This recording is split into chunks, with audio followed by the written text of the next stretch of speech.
गीता जो इतनी पवित्र है, इतना इसका महात्म है। एक बार शंकर भगवान माँ पार्वती कैलाश पर बैठे थे, उनकी आपस में बातचीत चल रही थी। तो पार्वती मैया ने बोला कि हे महादेव, आप कौन से ज्ञान से पवित्र हो?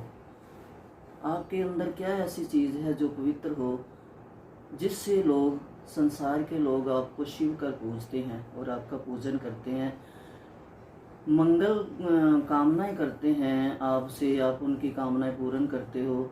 मेरे को तो कोई ऐसा चिन्ह आप में नज़र नहीं आता, क्योंकि आप सदा अपने अंगों में शमशान की विभूति लगाए रहते हो, गले में रुंडों मुंडों की माला, सर्पों की माला, कानों में बिच्छू, मृगशाला ओढ़े रहते हो। मेरे को ऐसा कोई भी कर्म नहीं लगता कि जिससे लोग आपको पूजते हैं। आपके अंदर ऐसा कौन सा ज्ञान है जिससे आप पूजित हो? कृपा कर मुझे वो बताओ। तो भगवान शंकर खुश हुए, उनको अच्छा लगा कि आज पार्वती के मन में मेरे इष्ट को जानने की इच्छा हुई है। वो तो मुस्कुराए और बोले कि हे प्रिय सुन, मेरे अंदर जो ज्ञान है, जो मेरे मन को पवित्र करता है, वो गीता का ज्ञान है। ये गीता का ज्ञान मैं अपने मन में धारण करता हूँ, इसी का मनन करता रहता हूँ। इसी गीता ज्ञान के प्रभाव से बाहर का कर्म कोई भी मुझे व्यापता नहीं है। इसीलिए मैं सदा आनंदित रहता हूँ, उन संसार के लोगों को भी आनंद देता हूँ। तो पार्वती जी ने बोला, फिर ऐसा ज्ञान मेरे को भी सुनाओ और ये भी बताओ कि इस ज्ञान को सुनकर कोई कृतार्थ हुआ है? शंकर भगवान बोले, प्रिय हुआ नहीं, बहुत हुए हैं और आगे भी बहुत होंगे। मैं तेरे को एक पुराना इतिहास सुनाता हूँ। तब शंकर भगवान ने माँ पार्वती से एक प्राचीन कथा सुनाई। कहा कि एक बार सागर में विष्णु भगवान शेष शैया पर लेटे हुए थे और माँ लक्ष्मी उनके चरण दबा रही थी।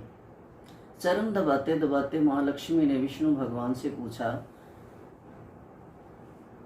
कि आप सदा आंखें बंद करके सोए रहते हो, ये जो आलस है, ये तो जो संसारिक लोग होते हैं उनको व्यापता है, निंद्रा तो उनको व्यापती है।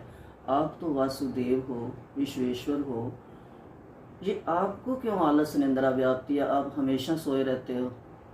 तो भगवान विष्णु मुस्कुराए, बोले, देवी, मुझको ना आलस छू सकता है, ना निंद्रा छू सकती है। मैं तो, जो मेरे 24 अवतार मेरे आधार हैं, उसमें से एक अवतार और भी है, जो शब्द रूपी गीता है। उसी शब्द रूपी गीता को मैं अपने मन में, उसका जो ज्ञान है, उसको अपने मन में हमेशा आनंद से सुनता रहता हूँ और उसी आनंद में मगन रहता हूँ। उसी आनंद के कारण मेरी आंखें बंद हैं, मैं सोया हुआ नहीं हूँ, मैं हमेशा जागता रहता हूँ। लक्ष्मी माँ बोली, ऐसा ज्ञान फिर आज तक मुझे तो आपने कभी नहीं सुनाया, और इसको सुनकर कोई कृतार्थ हुआ है? विष्णु भगवान बोले, हुआ नहीं, बहुत हुए हैं और आगे भी होंगे। मैं एक आपको वृत्तांत सुनाता हूँ। विष्णु भगवान ने बोला, एक शूद्र नाम का आदमी था, शूद्र वर्ण का। तो उसने छोटा सा व्यापार शुरू किया, तेल और लवण का। वो एक बैल पर चढ़कर सारा दिन मांगता रहता और रात को आकर जो मिलता उसमें अपने कुटुंब का भरण पोषण करता, लेकिन बैल को खाने के लिए कुछ नहीं देता। वो सारी रात भूखा पड़ा रहता। थोड़ा सा भूसा उसके आगे डाल देता, उससे उसका पेट नहीं भरता था। एक दिन क्या हुआ कि भूख के कारण वो गिर गया, मर गया, लेकिन प्राण नहीं निकले। गिर तो गया, उठा नहीं, लेकिन ना वो मरा। सब लोग इधर उधर से आए, उसको अपने व्रतों का फल दें, तीर्थों का फल दें, अपने पुण्यों का फल दें, लेकिन उस बैल की मुक्ति नहीं हुई। एक दिन एक गणिका जा रही थी, तो उसने सबसे पूछा, भी ये इधर भीड़ किस चीज़ की है? तब सब ने उनको बताया। वो आगे गई उसने बोला, आज तक जो मैंने कोई पुण्य किया है उसका फल मैंने इस बैल के निमित्त किया। इतना कहते ही बैल की मुक्ति हुई। उस बैल ने जाकर एक विपर के घर में जन्म लिया। उस विपर ने उस लड़के का नाम, अपने पुत्र का नाम सुशर्मा रखा। और जब वो पुत्र उसका बड़ा हुआ तो वो ब्राह्मण अपने बेटे को गीता का पाठ सुनाया करता था। वो गीता का पाठ सुनता, पढ़ता, उसको मनन करता। एक दिन उसके मन में आया, उसको अपना पिछला जन्म याद था। गीता का इतना प्रभाव है कि उसको अपना पिछला जन्म याद था। उसने एक दिन सोचा बैठे बैठे कि जिसने मेरे को बैल से मुक्ति दिलाई थी, मैं इतना कष्ट में था, मेरी बैल से मेरे को मुक्ति दिलाई, मेरा फर्ज है मैं उसके दर्शन करके आऊँ और उसको जाकर ये पूछूं कि ऐसा कौन सा पुण्य था जिससे मेरी मुक्ति हुई। तो सुशर्मा जो था वो पूछता पूछता पूछता पूछता गणिका के घर में तक पहुंच गया। गणिका को जाकर बोला कि आप मुझे पहचानती हैं? गणिका ने बोला, नहीं, आप तो विपर हो, मैं वैश्या हूँ, मैं आपको कैसे जान सकती हूँ। तब उस विपर लड़के ने बताया कि मैं वो ही बैल हूँ जिस आपके पुण्य से मेरी मुक्ति हुई थी। अब मैं ये आपसे पूछने आया हूँ कि वह पुण्य कौन सा था जिससे मेरी मुक्ति हुई, मेरे कष्टों से छुटकारा हुआ और मेरे को इतना सुंदर जन्म मिला है एक ब्राह्मण के घर में। तो मैं रोज गीता का पाठ करता हूँ। आज मैंने सोचा कि जाकर मैं अपना पूछ के आऊँ कि वो कौन सा पुण्य था। तो उस वैश्य ने बोला कि अपनी समझ में तो मैंने आज तक कोई पुण्य किए ही नहीं, बाकी एक मेरे घर में तोता है जो वो सुबह कुछ बोलता है, मेरी समझ में नहीं आता, लेकिन मैं उसको ध्यान से सुनती हूँ। तब उस विपर लड़के ने, सुशर्मा ने, उस तोते से पूछा कि तोते तू सुबह क्या पढ़ता है? उस तोते ने बोला कि मैं सुबह गीता के पहले अध्याय का पाठ करता हूँ। ये गणिका सुनती है पर इसको समझ नहीं आता मैं क्या बोलता हूँ, पर सुनती बड़े ध्यान से है।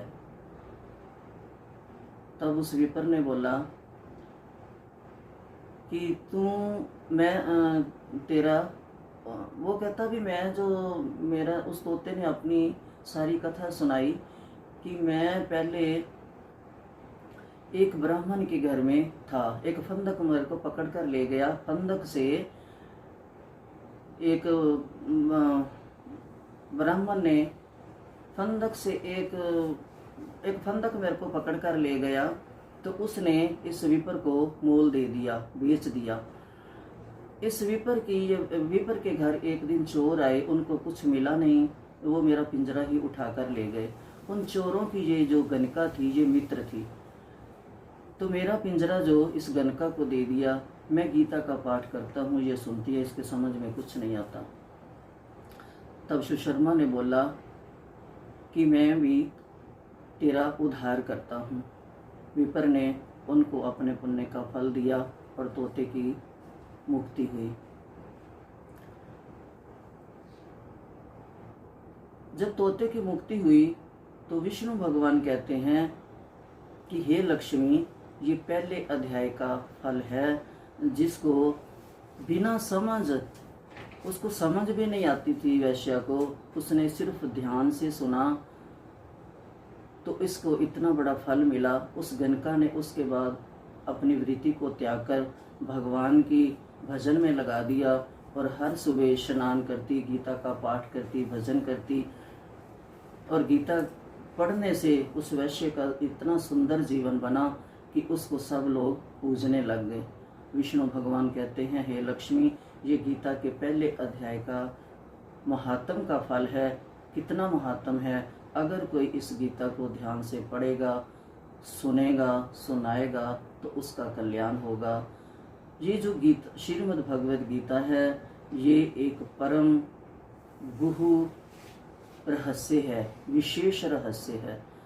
ये अर्जुन को माध्यम बना करके भगवान ने हमारे लिए ही रचा है, इसलिए हमें प्रेम से, श्रद्धा भाव से, भक्ति से इसके अंदर जाना चाहिए, पठन करना चाहिए, पाठन करना चाहिए, मनन करना चाहिए, पढ़ना चाहिए। श्रद्धा से अगर इसको हम पढ़ेंगे, सुनेंगे, मनन करेंगे तो गीता हमारे को भी, जो इसको हृदय में धारण करता है श्रद्धा भाव से और उसका मानसिक चिंतन करता है, उसको मुक्ति मिलती ही मिलती है। योगेश्वर भगवान अपना धाम देते हैं, इतना इसका प्रभाव है। इसलिए गीता को प्रेम से पढ़ें, धारण करें, सुने, सुनाएं, इसकी शक्ति को जानें, इसकी महत्ता को जानें, इसका आश्रय लें और अपने जीवन को सफल बनाएं। बोल गीता मैया की जय, बोल श्री कृष्ण भगवान की जय।